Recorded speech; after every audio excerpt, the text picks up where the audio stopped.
Okay, this is our lower limb model. We'll take a look at the muscles present here. I see our hip flexors for starters, psoas major and iliacus. After they come out onto the anterior thigh under this inguinal ligament, we start calling them iliopsoas at that point.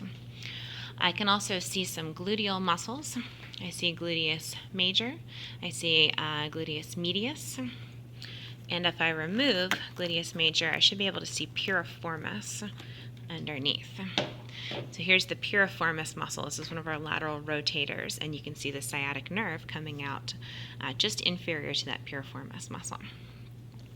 Okay, moving on to the anterior thigh, I get my quadriceps group with my rectus femoris, vastus medialis, vastus lateralis, and vastus intermedius not visible. It would be just under our rectus femoris.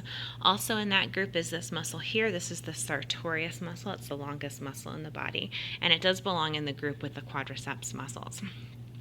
So with the exception of sartorius, all these quadricep muscles cross the knee in the front, which means they're all going to extend that knee or straighten that knee. In the medial thigh, we'll take a look at the adductors. These are our gap muscles, G-A-P, gap.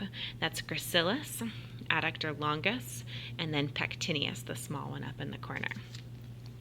All of those muscles adduct the thigh. Moving on to the posterior thigh, we get our hamstrings. Laterally, we have the biceps femoris.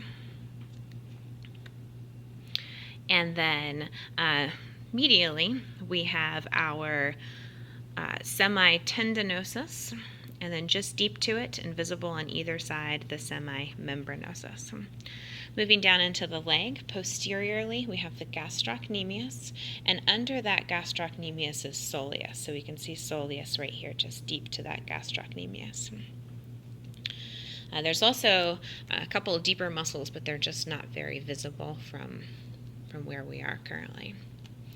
Looking at the anterior leg, I see a tibialis anterior. I also see an extensor digitorum, which extends those toes. And then in our lateral leg, I see fibularis muscle. There's actually a longus and a brevis, but we're going to combine them together to make the fibularis muscle.